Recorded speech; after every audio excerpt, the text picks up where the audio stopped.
and welcome to Too Many Chair Shots, a contemporary wrestling podcast about 20 years too late. I am Razorbug, and tagging with me this evening is Mike. Hello. Hello. For those of you who don't know, we are critiquing, having a look at, having a review of, mostly being a bit dumbfounded by 1996's WWE product. This is the third show, so we're back to reviewing the month of Raws leading up to WWF In Your House, Buried Alive. We're going to take things through. We're basically now at the beginning of the Monday Night Wars. Is that fair to say, Mike? Yep, absolutely. So things are starting to get a little bit dirty between the two competing companies, and people are getting touchy. Sure, they definitely are, and they're taking some cheap shots. We're starting off with a real cheap shot from the actually the fourth Raw of this month, but. We have a bit of controversy on a subject that's not in the slightest bit controversial to me, but there you go. No, absolutely. Described as a musical scandal that rocked the WWF. Rocked? Is that deliberately? I don't know, because it's about country music. It is, yeah. This was done all in promos as well across this was just for TV as well. The paying audience at the arena saw none of this. So this is the I don't know, embarrassing or insulting the career of a ex-WWE wrestler who's gone to WCW, Jeff Jarrett, and his gimmick was that he was a country singer, and that his roadie had basically screwed him over in his last match and lost him the title. What on earth were they doing here, Mike? It's so strange. They tried to build some suspense with it by saying, they frame it as being like an explosive bombshell, this musical scandal that has rocked the WWF. And basically, in July '95, on an In Your House pay-per-view, Jeff Jarrett sang a song that I think was supposedly from his album called With My Baby Tonight. He performed it live. Well, they said that he performed it live at the pay-per-view, but they then show footage of him clearly having lip-synced it. So obviously his badly lip-synced it. Yeah, his mouth movements do not sync up with normal human speech patterns. I wasn't shocked that he'd lip-synced it. It seems perfectly normal to me. I wouldn't expect a wrestler to be a singer. I was going to say, even professional singers are will lip sync on big live events. So yeah, Top of the Pops for years. Everybody mind. Yeah, and that's like that's a music show. It's not like that's a side bit on a wrestling pay-per-view. That's a show that's only about music and the performance of music. And I mean, I suppose it was his gimmick that he was this. It's going back to what you've said before about the careers angle. But his gimmick was that he was first and foremost a country singer, and he did the whole thing like it was a tour or concert tour. He's touring around doing these gigs, performing live, and then to sort of alleviate the pressure of fame and the baying audience, he comes and beats someone up every week. Yeah, and he even brings his rodeo along as a tag team partner. Who is also adept at fighting. Now, obviously, Jeff Jarrett has gone to WCW. He uses the sometimes nickname JJ. And this is where we actually get to see a mainstay of the Attitude Era, because we are going to get Jesse James, the Road Dogg, yeah. So the whole scandal is that it was actually Jesse James who was singing the song, and his then partner was lip syncing to it. I'm impressed that Jesse James can apparently sing. Yeah. So there was in one of the bits of VT, there was him, and I've immediately forgotten his name. Jim Jameson? Yeah, I think so. Whoever the musical director for the WWF has been all this time. Mm-hmm. So he's playing an acoustic and Jesse James is singing along. And yeah, he is very good, and he has got a nice tuneful voice, and he sings the song very well. But it's a really odd way to set up the introduction, especially because, as I say, they're not doing it for the live audience; it's for the TV audience. So the thing for me is that makes it really just there to stick it to the WCW, because like if the live audience aren't seeing it, it's not really to build Jesse James's character. Well, it should be, because it's introducing him as the roadie. They're bringing him back, and they're saying, actually, this guy had far more cred than that guy that's left. But he's got far more cred at singing this one song, not at being a tough guy. I did like the fact that they explained what the whole trip of the leg thing was, if nothing else than because I'd only heard them talking about it on the Raws the month before, and they actually described it as the rodeo. So I actually genuinely thought a roadie had legged him up. I didn't really... Well, no reason to think that wouldn't have happened. I was going to say, I suppose that's kayfabe, so there you go. They say at one point that there's been a 15-month investigation into this incident. Into this 3.5-minute song. Yeah, the Iraq War inquiry only lasted 7 years. So this is like 1/6 of an investigation into a war over who lip-synced a bit of music. As if they don't know. I was going to say, how did they need to investigate it? Like, how was it that the sound engineer didn't just go, "Oh yeah, no, it was Jesse with a mic in the back"? I was just playing a CD. Yeah, it's fine. I mean, when you start a war, there's loads of people to ask what's going on, who knew what when. But this was something completely within their control. This was a thing on their show. Why did it take 15 months to investigate? Is it conveniently because you now want to push Jesse James? And this is the most sort of ridiculous bullshit thing you can come up with. And the strange thing is, this was not the most ridiculous bullshit story feud thing that they had this month. No. This was actually fairly well done. Don't get me wrong, it is completely cohesive and it totally worked. He's not on the pay-per-view at the end of this month. I have no idea if he's at the Survivor Series the month after. So I just wonder how they're going to bring him in on the back of him not being at the live shows and this footage presumably not being played at the live shows. So even when he debuts, he's still got to build some rapport with the audience.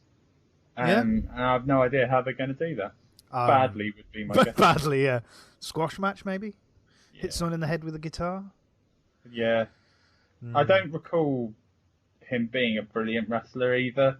Out of him and Billy Gunn, it is Billy Gunn who's doing all the moves. Yeah, he was very much just he had the sort of like shuffly, jivey jabs, and that was about it. Oh, yeah. Yeah. Oh, well, I look forward to seeing that again at some point. Yep, indeed. So, speaking of the pay-per-view, some of the big highlights of the next pay-per-view, which is Buried Alive, are going to be Stone Cold Steve Austin taking on Bret Hart and Hunter Hearst Helmsley taking on Mr. Perfect.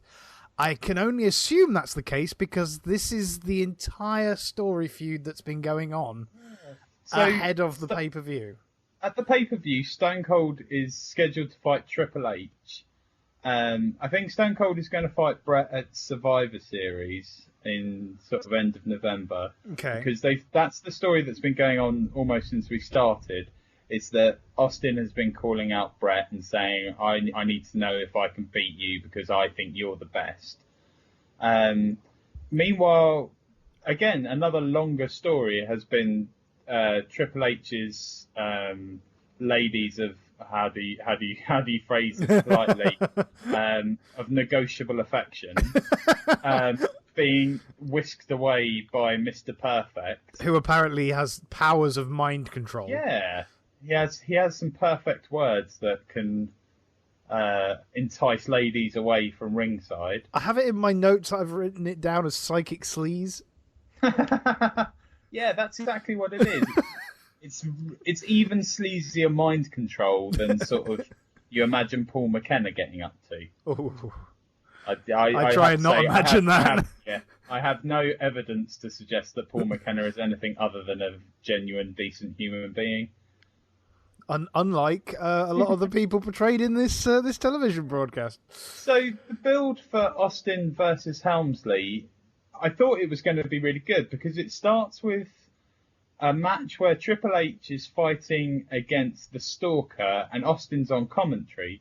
So what I'm expecting is for there to be some sort of shenanigans between Austin and Triple H, and that's going to set us up for this match. Yeah, when I saw this is on the first week, I thought, oh, here we go. This is a proper how a feud starts, and this is how it'll build.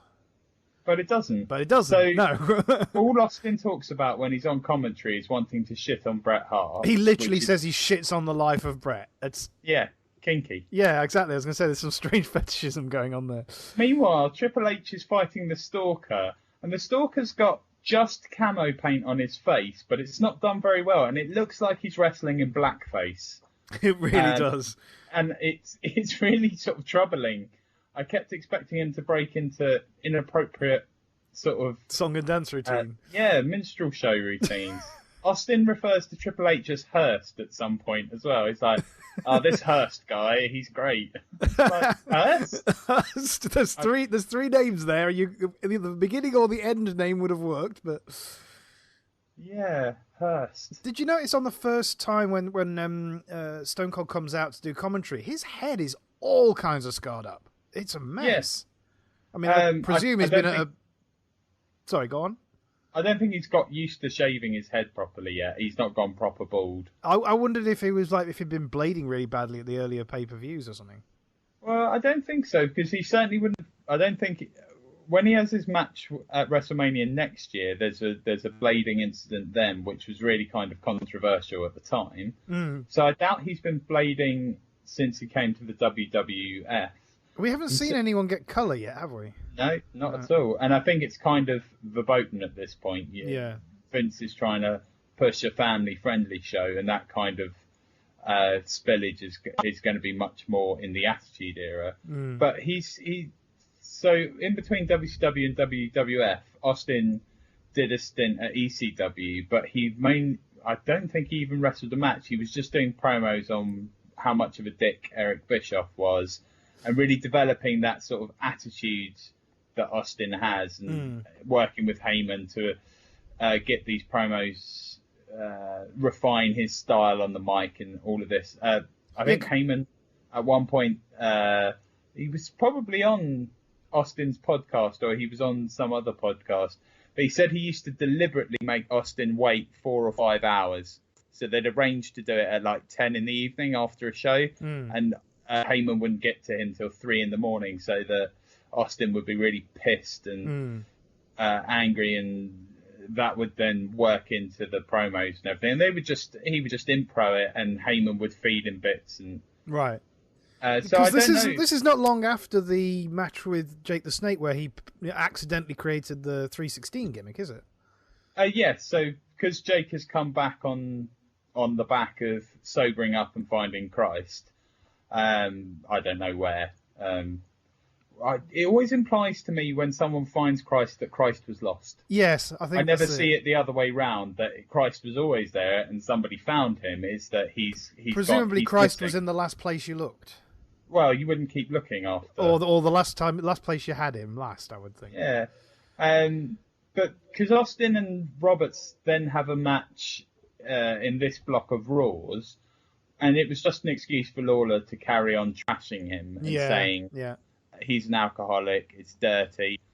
They have a pretty good match because they're both quite intense characters, and it's slow, and there's lots of big spells of huge punches. But it just ends in nothing again with Lawler distracting Roberts, and then Savio Vega comes in to break up some after-match shenanigans for no reason. Savio Vega is like the troubleshooter in the WWE at this point, because he runs in about of the 3 sort of Raws that end in a brawl. He runs into almost almost the first person in the ring is Savio Vega. It's like he's feuding with everyone in the locker room. Well, he's just spoiling for a fight. He wants some airtime. Is he the company's top babyface or something? Is he supposed to be doing the, taking out any of the heels that get out of line? Or is he they just literally got nothing for him? Well, Sean surely is the top babyface, because not only is he champion, but he's got those leather pants and stuff. So that doesn't feed into the build for the Austin Helmsley match at the pay-per-view. And then the last match with either of them Triple H calls out Mr. Perfect about this constant harassment of his female accomplices. Just for, I can't even remember who Triple H was fighting, but halfway through the match, they do the split screen so that Perfect's promo can play in one half of the screen and you can't really watch the match in the other. This is the really annoying thing about that, because he's actually facing HBK. It's Stone Cold versus HBK. It's a great match, and they kill half of it by this dual screen feature thing. Stone Cold is fighting HBK on the Raw the week after. Oh, sorry, yeah, because they do the same thing there, though. Yeah. They do the split screen and kill the whole match. But there's just no point to it. So what is being set up here is for Triple H to fight on the Monday after In Your House Buried Alive. They're already telling you that Austin is going to fight Michaels for the champion, maybe not for the championship, but they're going to have a match, and Triple H is going to fight Mr. Perfect. So of those three angles, so the pay-per-view match and those two matches on Raw, all of those three matches containing these two wrestlers, the two that are getting billed are the two that are on Raw. Yeah. And nobody's building anything for the pay-per-view match. So you can really tell that the ratings war has started, and that the Monday night is now more important than the pay-per-view. Unless there's going to be a big I assume that the match at the pay-per-view is just going to be to further the Triple H Mr. Perfect angle, because there's nothing to build for for HBK versus Austin, because Austin, there's no build for that. Austin's really after Bret Hart. Mm-hmm. HBK is not even. So at this pay-per-view, I'm sure we're going to cover this next time, but at this pay-per-view, on the night in the arena, HBK did defend the title, but it's not on the pay-per-view. It was a dark match. Yeah. What's the sense in that? I know. And the stupid thing is, the one that will be on the pay-per-view is the Intercontinental match, Mark Merrow versus Goldust. So, like, if he'd have won both his matches, he'd have been the Intercontinental and World Champion. That would have... Yeah. I mean, and this match is built from at the start of this month. They have the final match in their Intercontinental tournament, which is Farouk versus Mark Merrow, which was a good match, actually. I thought it was a good mix of power moves and aerial moves. I thought they both got over. Obviously, Merrow wins and gets the championship. There was a confusing bit of business going on. So sort of 2/3 of the way through the match, Sunny, who's Farouk's manager, is ejected from ringside. She's sent back to the back, only to come back sort of 3 minutes later with her handbag, and the referee say nothing. Yeah. Is it like 3 minutes in the sin bin, or I just assume that she was meant to have the handbag from the start, and she forgot to bring it out. Oh, yeah, that makes sense. I hadn't thought of that. So I assume she got kicked out so she could go and get it from the dressing room, because obviously then it's the classic brick in a handbag. that old classic. That old chestnut, and it all goes wrong, and Merrow nails Farouk with it, and then wins, which it's an odd finish because it's kind of a heelish thing to do, even if they brought the brick bag into the thing. So he goes nuts after winning. JR interviews him. Merrow thanks everyone and Jesus again. Yep. And then there's a couple of promos in that episode of Raw to really push him as champ. So there's him going backstage and being surrounded by about 15 jobbers and Savio Vega. Of course. And they're all going, yeah, man, you're the champion now. You've won the belt. And it's just like, I know. I saw the match you saw. I know he's champion. But they're obviously trying to really push him as being this new champion, and There's an amazing bit from JR when he's talking about the marrow salt, which does look amazing, by the way.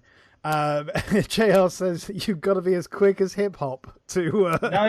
No, I've got this written down. It's not quick as hip hop. Oh, it's just quick as a hiccup. Sorry, yeah, you're right. Yeah. I remember I actually went back and re-listened to that because I couldn't tell what he'd said.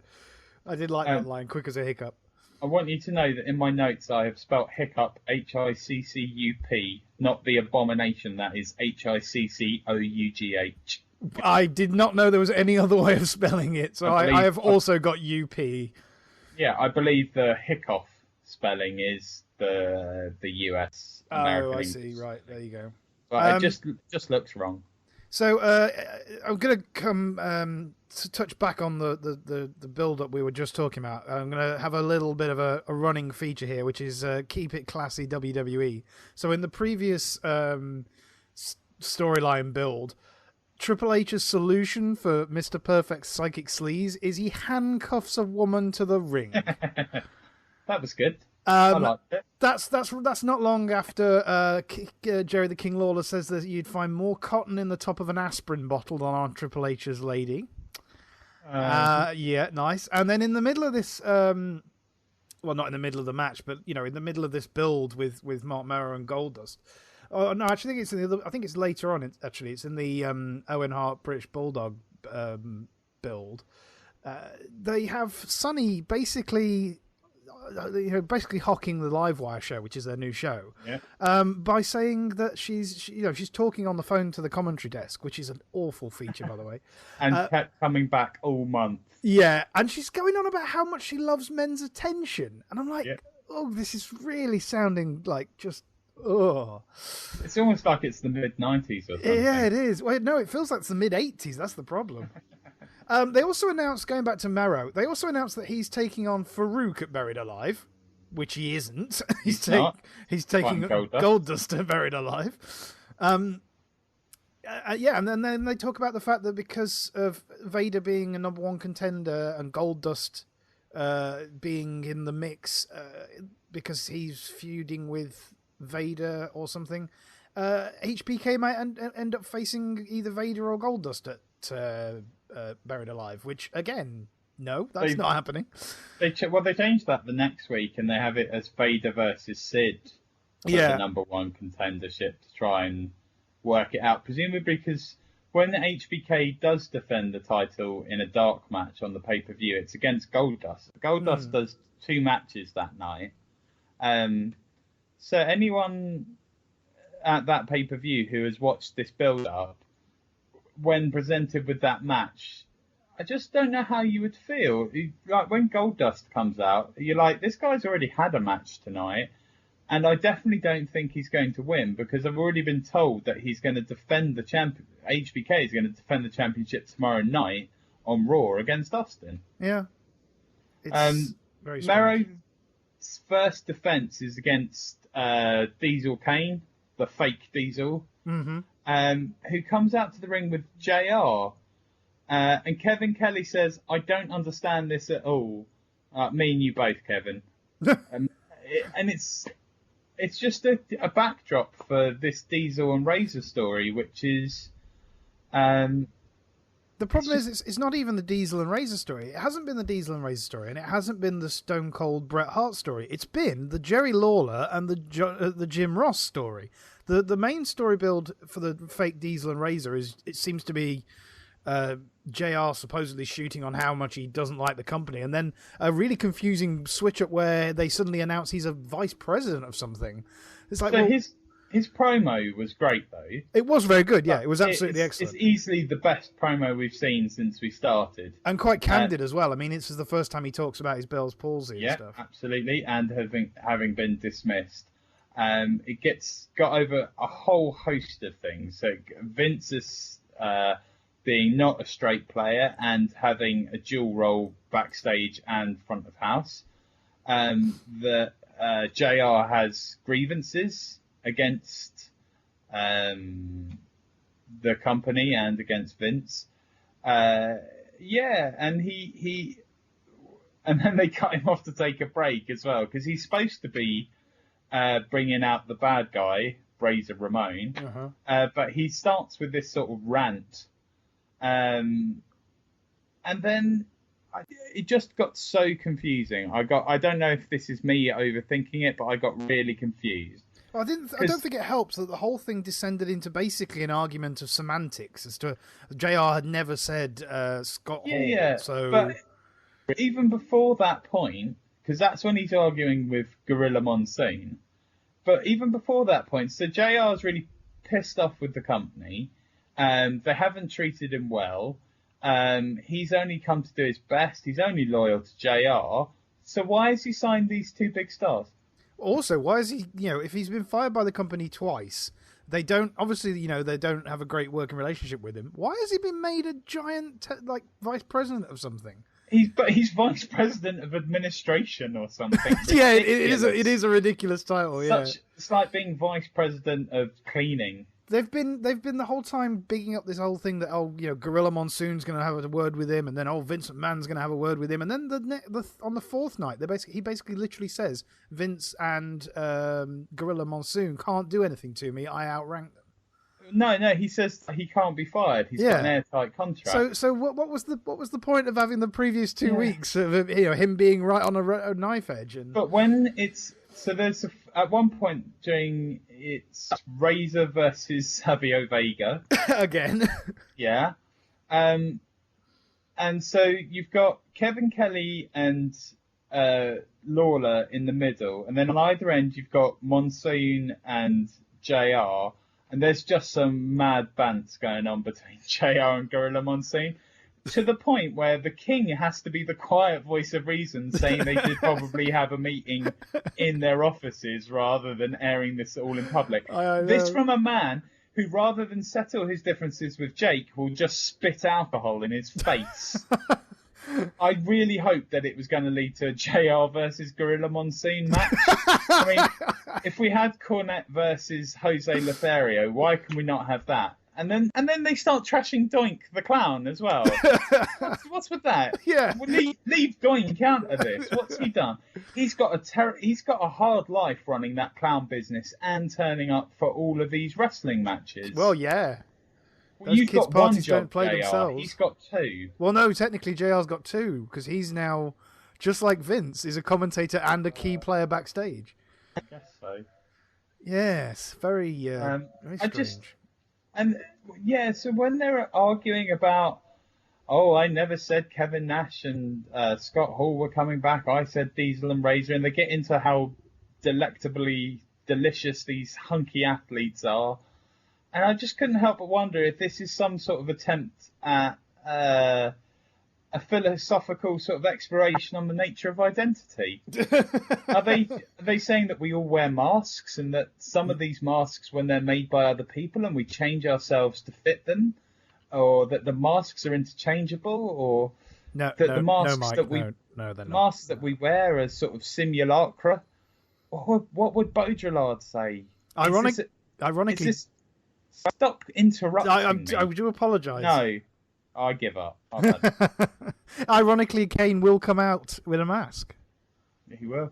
Yeah, life that is made art. for him by other people. Mm-hmm. Well, yeah, the whole fake Diesel Razor story it felt like they were trying to use a lot of wrestling airtime to put over two commentators. Yeah, or I couldn't get the gist of whether this was about. I literally couldn't get down to what JR's motivation was. Did he do this to embarrass the company, or did he do it to show that he has power within the company, that he can hire these people in, that he's got control? Because that would seem to play against his thing of McMahon firing him. It's like, you can't fire me now, and I've got control over the talent. Or was it that he's so disgruntled he's going to bring back this obvious nonsense Diesel and Razor, and have that be like, ha ha ha, I made you a laughing stock and you can't fire me for it? That would be the sensible, logical idea behind it, but I think more likely they just went, quick, we need some drama. No. The other reason that doesn't work is because at this point there are lots of managers running around treating wrestlers as if they're their clients. So presumably quite a few people can bring in wrestlers and move them out and do. I guess so, but then you've also got people who, at the end of a 15-month investigation into lip syncing, is okay to become a wrestler. Was he waiting on the results of that investigation before he could carry on with his career? Was there some sort of insinuation that he was in the wrong somehow? I couldn't tell you. Yeah. What kind of investigation doesn't publish a report at the end? Chilcott, Levinson, they all publish massive reports at the end. Yep. There was nowhere to get this report. I looked online. I couldn't even find the name of the investigating judge. It was all hush hush. They hushed up the whole thing. Guess so. Except for the bit where they told us all about it. Except for that bit. Yeah, except for that bit. So going back to, having all the managers bringing talent in and out of the company, Sunny can't decide who the hell she's representing. There's one point when Farouk is in the ring, she says that she taught Farouk everything he knows, which I thought was like, oh, okay, yeah, fine. You taught him to be a male heavyweight wrestler? Okay. But then going to the Smoking Guns Hart brothers, well, they're not brothers, are they? Hart family. Brothers-in-law. The Hart family angle. Sunny, at the previous pay-per-view, threw her toys out the pram and announced that because the Guns lost the title, she was having nothing more to do with them. Yeah, no more motel shenanigans. And then the very first, Raw back after the pay-per-view, they're going on about how Billy Gunn can't, stop thinking about her and wants her back, and that she's decided if they can win the titles back, she'll come back as their manager. And the problem with this was that they were telling you what the story was.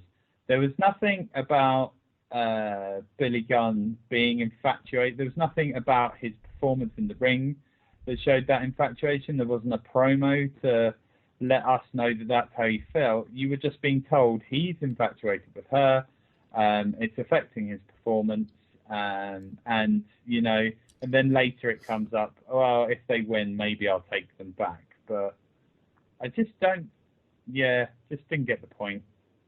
Again, I think maybe all of this has just gone over my head. It's too complex for me to try and understand. I think they're trying to build a love triangle story, but it's just not taking, because like you say, they're just trying to tell you there's a love triangle, so they're showing you. But who's the third point on the triangle? I assumed it was the other Gun, that they were gonna split up the tag team over who got Sunny. All right.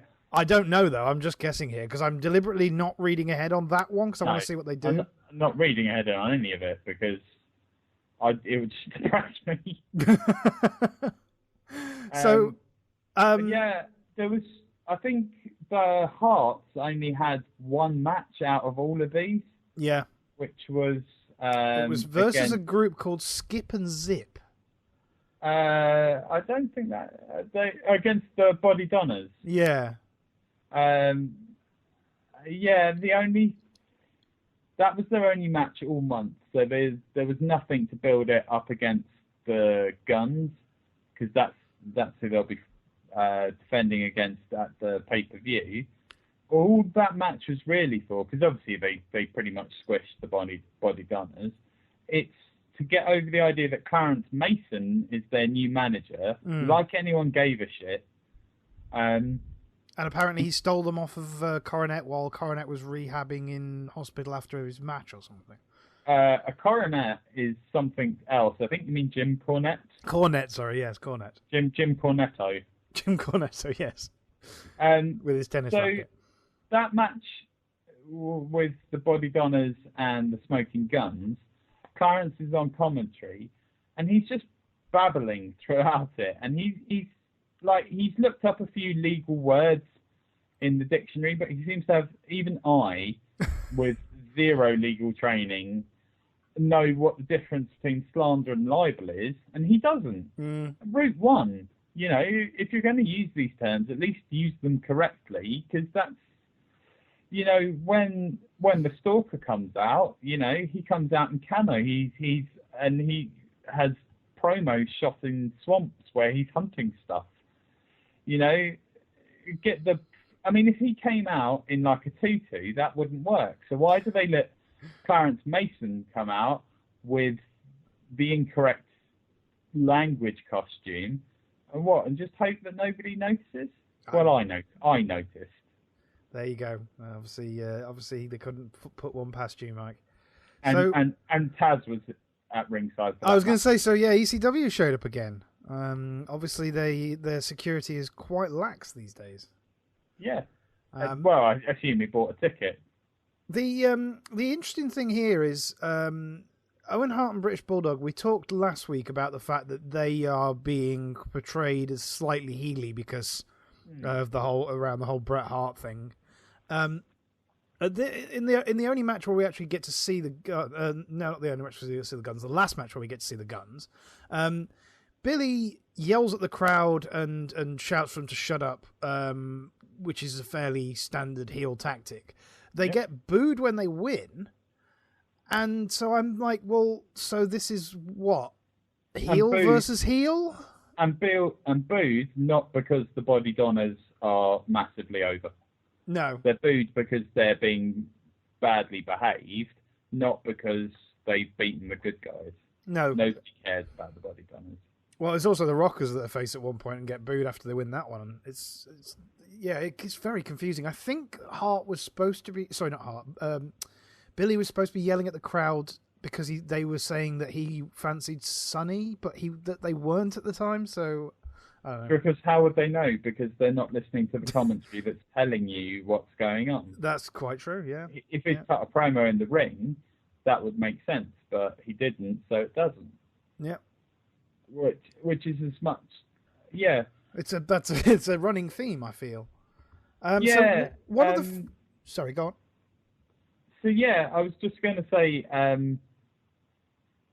because none of these people are being allowed promos, I'm finding it hard to understand what the paying audience are getting out of this in terms of the story, because if they're going to play up this infatuation angle, and if, as you say, if they are going to try and build it into a love triangle, that's key information for the audience there to have, because that tells them who to root for, but it also informs how to react when certain things happen in the match, and they're just not getting any of that. It's not like, at the snooker in this country, you can get earpieces, so when you're watching in there, you can hear John Virgo and whoever's up in the commentary box, you can hear their commentary. But it's not like that for wrestling. And so the problem of pushing everything, all of this story angle through on commentary, is that you're just ignoring your live audience. I seem to think that they're wrestling. Well, they are wrestling, but they're running under this assumption that people have come to the live show just to watch a wrestling match, and that people on television at home will get bored with that, so they've got to invent some story and do similar things to what WCW is doing to try and capture the television audience. So I think they're in a transition period here, and it's feeling really not working very well. Yeah, I don't know. It's all over the place. So there's a match in the second episode of Raw, which is Vader and Jim Cornette versus HBK and Jose Lothario, which seems to come out of nowhere. I get that Vader and HBK are sort of feuding, and that Cornette and Lothario have had their garbage match at the previous pay-per-view. So what happens then is, at the end of the match, Vader is clobbering on HBK, which Sid then comes and breaks up with his sad pot noodle hair. And then... Is that the one which ended up with basically HBK taking on Gold Dust at the same time, and just as it looked like everyone was going to throw down, they ended the show? Yeah, and all of a sudden, then Sid has got a match the next week with Gold Dust for no reason at all. Yeah. Makes no sense. And then there's a whole bit about Cornette going on about how Vega has So Vader has pinned HBK, and therefore he should be the number one contender. And I'm sitting there going, yes, you're right. You clearly do understand how this works. So why are you booking it completely different? His promo was good, though. It was. It was very good. It was very Heyman and Brock in that Cornette did all the talking while Vader sort of flexed not his muscle, but he sort of twitched in the ring. moved his mass around. But classic promo from Cornette. He bigs up the power of his guy. He recaps the story up to that point. So saying, oh, Vader beat you twice at SummerSlam. He definitely deserves his rematch. He talks about the future, i.e. he talks about a match between Sid and Vader at the pay-per-view because they have to have this number one contenders match. So he's doing everything right. He's pushing the story. He's doing it in the ring. He's bigging up his guy, and he's selling the money match at the pay-per-view. Why is it so hot? Why is this basically the first promo in 2 months to have done that? The other thing is he's doing all the right things and exposing the fact that WWE are doing the wrong things, because he says why are we going to Buried Alive to have a number one contendership match when we already have a number one contender as decided by the result this month? Well, that's sort of neither here nor there. He's sort of, I think that's him pushing his heelishness a bit. He's saying that it should be obvious that Vader is the number one contender, even though there hasn't been a number one contenders match. So I want you to know I did that in speechy marks. Speechy marks, excellent. Okay, we could all see them. So when Sid fights Goldust, there's another phone call. Somebody calls into the commentary desk, and it's Sean, and they're just talking about whether he wants to face Sid or Vader. And he's like, oh, nah, they're both rough. I don't really fancy it. And then he talks about his match with Stone Cold the next week.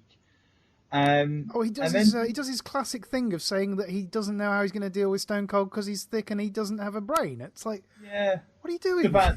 Devalues the sort of position that he's in. Like, he's this airhead. Yeah.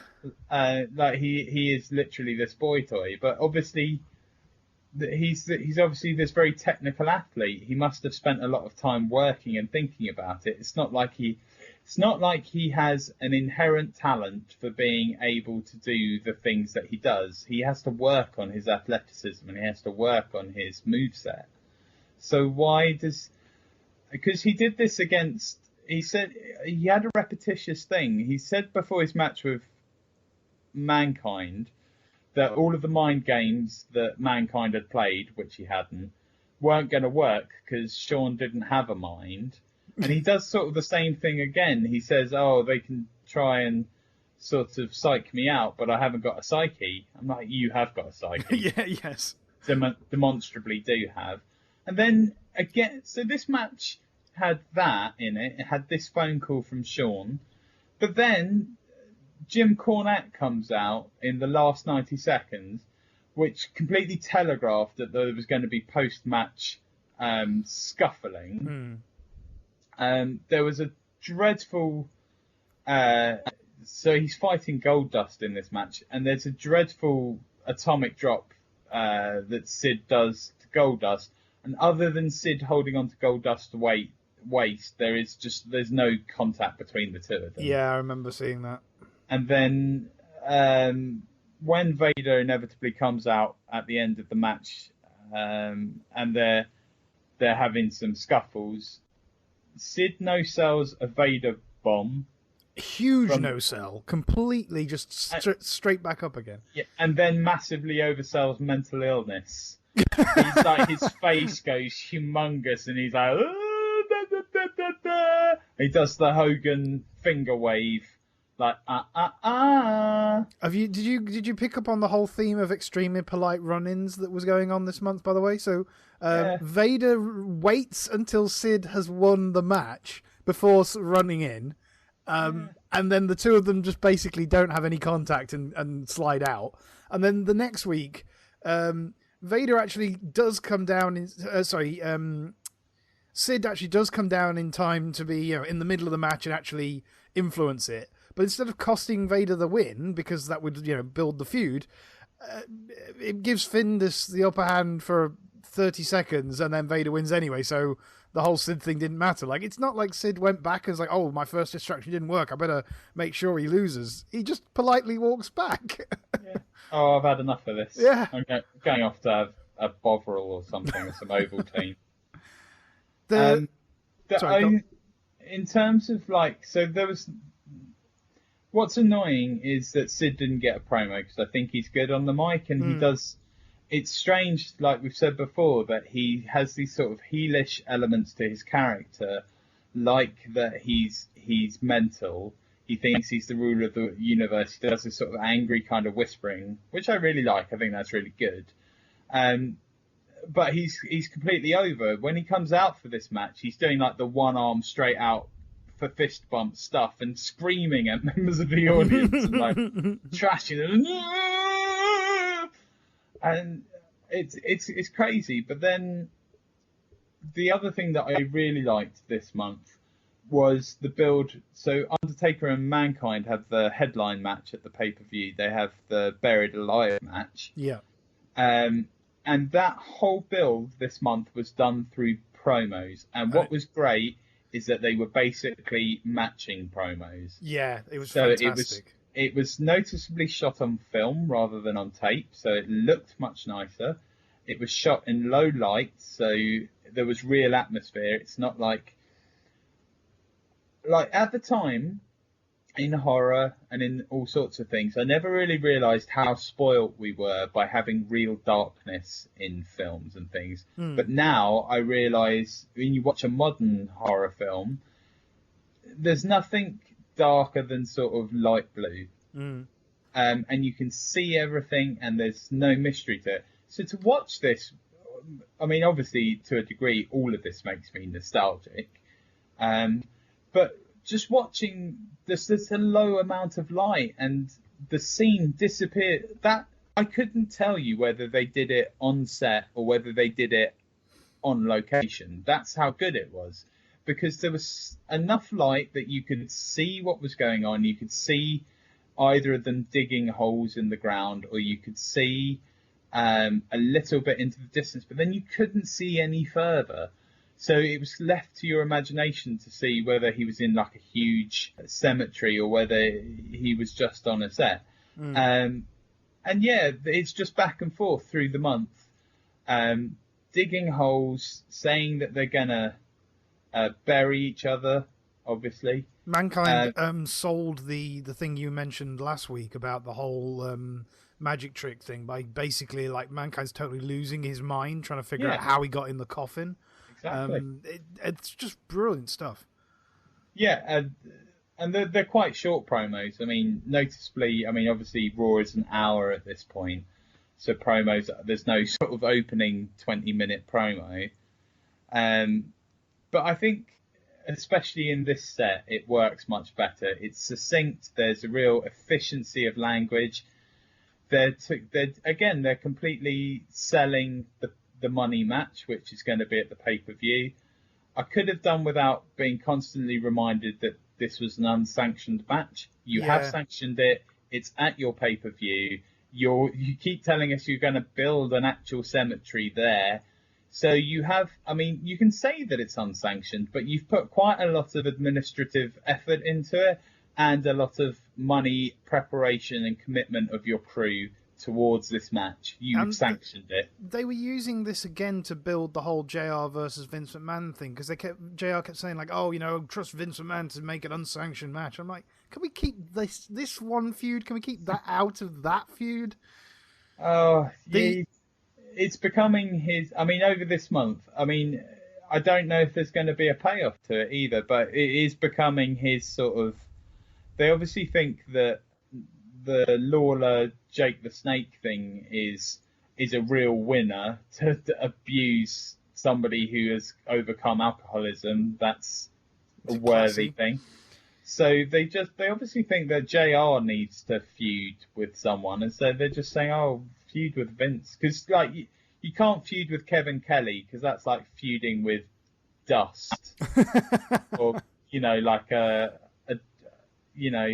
mist. He's just nothing. He's awful.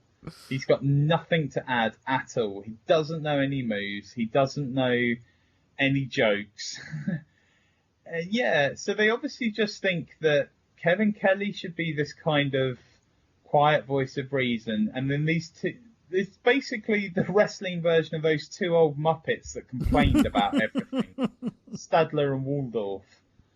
Really And why? I don't need any of this. The feud with McMahon is probably going to go nowhere. I couldn't understand why you brought in Razor and Diesel, whether that was to show you had power or to trash the company that pays you. And the only good thing about Lawler trashing on Roberts is that finally we did get a match between Jake the Snake Roberts and Jerry Lawler. Mm-hmm.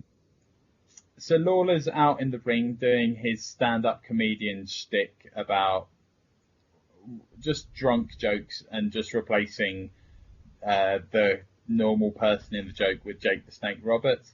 And then Jake's music hits and Jake comes staggering out, sort of with a swaying bottle. from, with a brown paper bag with a bottle in it. And I don't know about you, but I immediately was like, there's no way that he's drunk, No. even within the story, because they wouldn't let him come out if he was actually pissed. I know there was one time when Jeff Hardy came out clearly high as a kite. Oh, that was in TNA. That was in TNA, and, yeah. And Sting has to force pin him. Yeah. Yeah. But that was less obvious than someone going out with a bottle in their hand in a brown paper bag. But I thought that they kind of staged it really well. So Jake comes to the ring and he's clearly a bit pissed, and then the referee is a bit like, I'm not sure that I should let you in to the ring to do this because you don't seem on the level.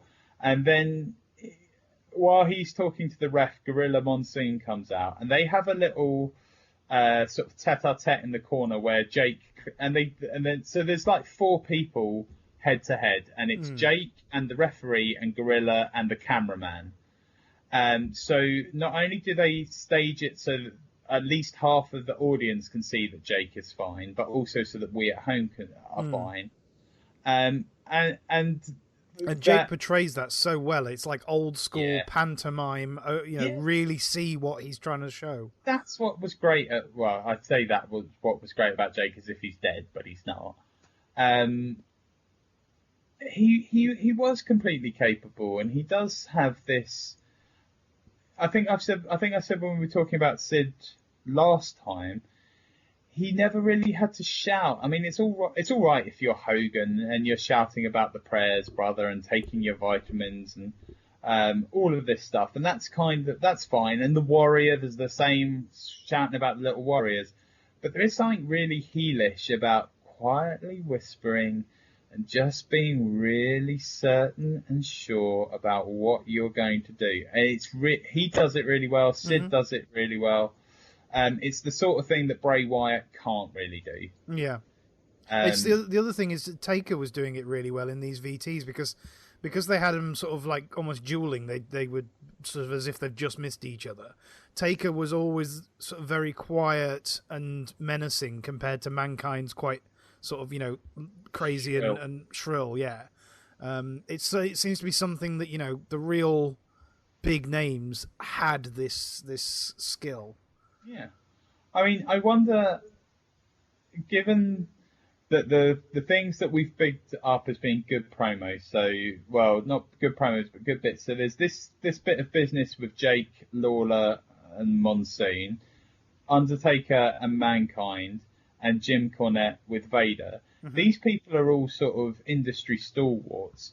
So it kind of made me wonder how much control they've got over the booking as compared to with where the Guns, probably they're not veterans. They're not sort of really knowledgeable industry people. So they're kind of having the story told for them because they're not capable of pushing their own story, if you sort of see what I mean. Yeah. So are Mark Calloway, Mick Foley, and I've forgotten Paul Bearer's real name, which is a shame because that would have made me look clever. Percy?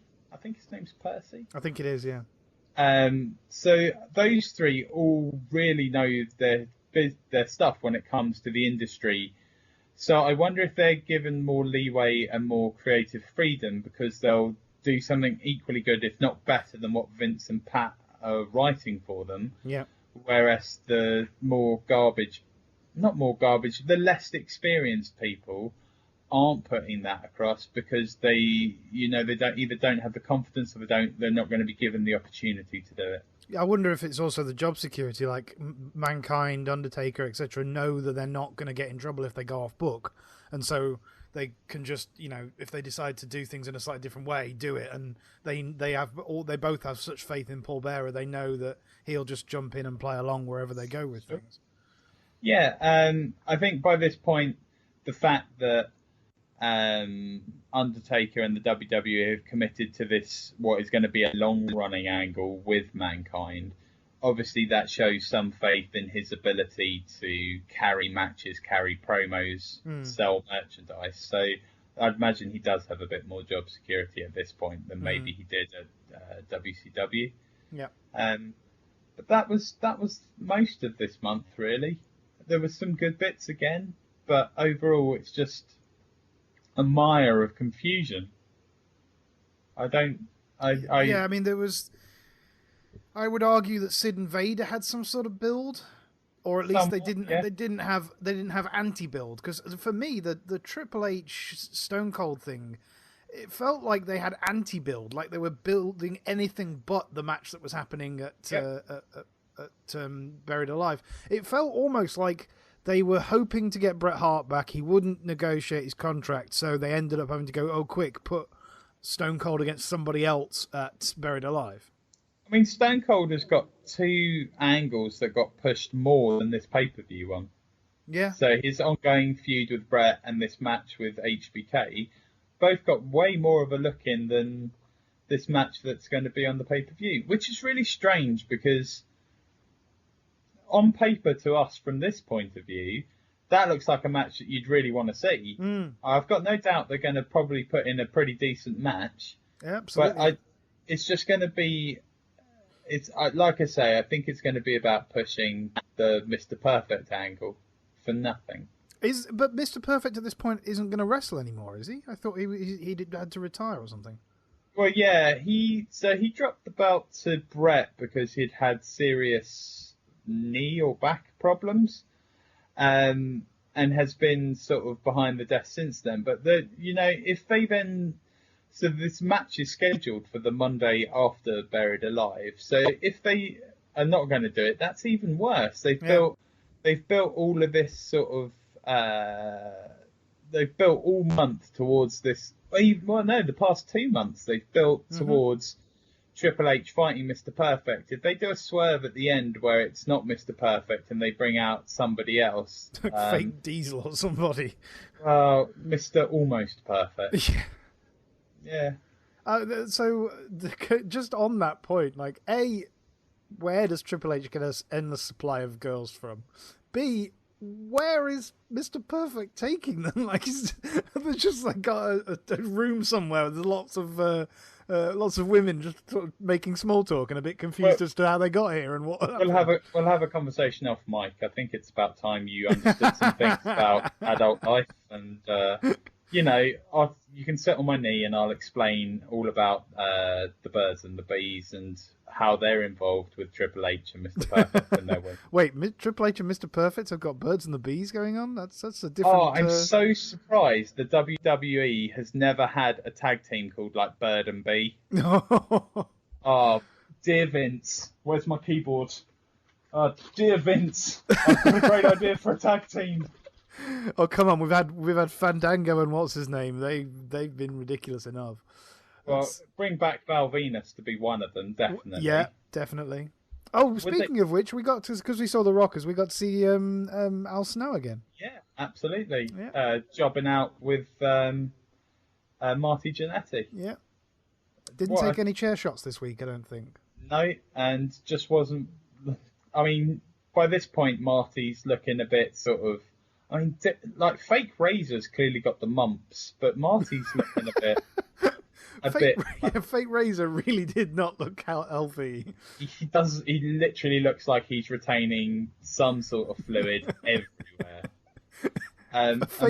Fake Diesel is looking like fluffy as fuck. I love his sort of shaggy dog black hair.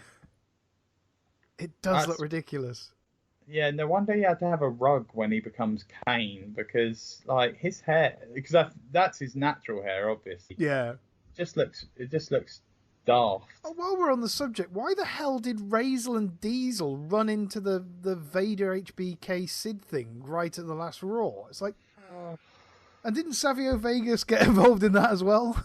I don't know. I thought maybe they were trying to play up the idea that obviously Shawn was friends with Kevin Nash and Scott Hall, but the whole point is that they're saying these are characters, not Scott Hall and Kevin Nash, so it doesn't actually make any... Again, it makes zero fucking sense.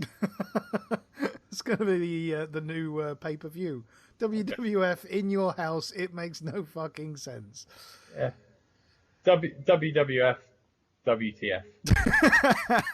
Nice. I like it. So, anything else that sort of stood out for you over the last 4 weeks of Raw? I think the only other thing that I noticed was the Sheik had a match against someone, and during the commentary, the only thing I remember from that match was Bob Backlund saying, "I can't hear properly without my glasses on." Yes. Oh, and being told that they had to wear sunglasses so they didn't stare into the soul of the audience or something like that. Something like that. Of course, yeah, that makes sense. Mad. And also, at some point, JR said of Savio Vega, "He's here to kick Fanny and take names." Yes, I heard that. That was another... Which struck me as really weird, because obviously I know what he means, because Fanny has a different meaning depending on which side of the Atlantic you live on. Yeah. But he's just the week before done an ass-laden promo where he said the word ass many times. So I don't know why he can't just say that he's here to kick ass and take names. Nope. Why is he suddenly... I mean, the whole point of that saying is that he's here to kick ass and take names. It's an authoritative statement. When you dumb it down, well, not dumb it down, but when you sanitize it a bit and say Fanny instead of ass, it kind of loses, oh, he's here to kick Fanny. And you just presumably Fanny is some old lady who works... 90-year-old woman. Yeah, that's it. JR has another great one as well in the Keep It Classy WWE segment, which is, he says, Sonny makes Pamela Anderson look like a Harvard graduate, and then goes on to complain that she shouldn't be there because she's nothing to do with athletics. Can you tell who's a Harvard graduate by looking at them? I presume he's insulting the intelligence of both Sonny and Pamela Anderson? I know. I assume that he's just being horribly sort of sexist. Really? In this era? Surely not. I know. I think it's wonderfully ironic, him complaining on a wrestling show that Sonny shouldn't be out there because she's nothing to do with athletics. Well, yeah, I mean, they are... You could argue that sports entertainment is quite an athletic discipline, but still... It is. That is the correct way. It's athletic, but they're not athletes, because part of the definition for an athlete is someone that takes part in a contest where the outcome is not preordained. Yeah. So they are athletic, but they are not athletes. They are athletic actors. Yeah. But yeah, even still, I was just like, JR, what is that? I guess I just can't get on with heel JR, because to me he's always been good old JR, the good guy. So yeah, you mentioned it before. Good to see Jake Roberts finally kicking King's ass. Hopefully they'll drop this whole bit now. Yeah, I really hope so. It was particularly painful because obviously they were getting to a payoff this week, so it was particularly painful. I just hope they're done. Yeah, and yeah, as we mentioned before, how ridiculous is it having the title defense at a pay-per-view and not showing it? You might as well just not have it. Yeah. Just put on another match. Anything. So that's been the weeks that were. Yeah. Are we looking forward to Buried Alive? Yeah, kind of. I think I want to see Sid versus Vader because I think that'd be a nice, big, high impact, um, tough guy match. I think Stone Cold and Triple H will put on a decent opener. Yeah, I'm really looking forward to that. I'm also looking forward to seeing how Triple H is going to transition over the next few weeks and months from his posh boy act to his, head of D-Generation X.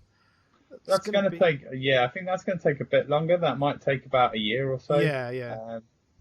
But yes, it's how is he slowly going to morph from this sort of accented blue blood into the more sort of wildly out of control anti-authority figure. And obviously, I'm looking forward to seeing the Buried Alive match because I'm kind of ghoulish and I'm looking forward to someone being generally buried alive in a completely unsanctioned way.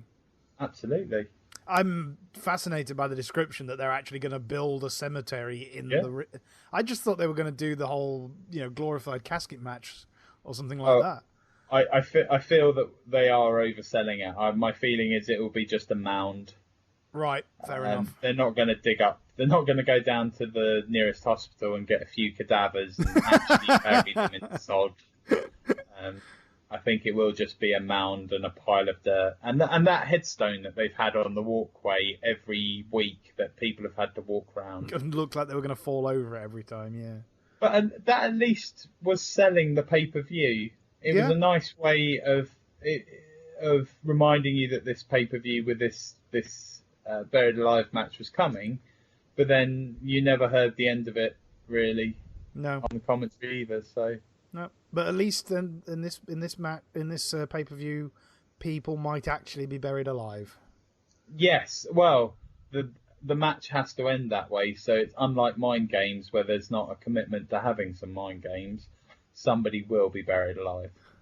I'm just trying to imagine a match now where you can only win by playing mind games on your opponent. Yeah. No.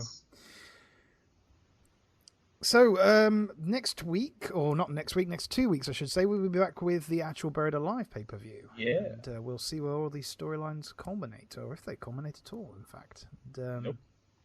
We'll watch where people like Road Dogg, Jesse James are going to go, and hope that JR can pick on Jerry Lawler can pick on someone else for a change. Yeah, just settle down, mate. Yeah, calm. Wind your neck in. All right, and on that bombshell, I think it's goodbye from me. Yep. Goodbye. And goodbye from me as well. Good. Goodbye, Mike. Goodbye.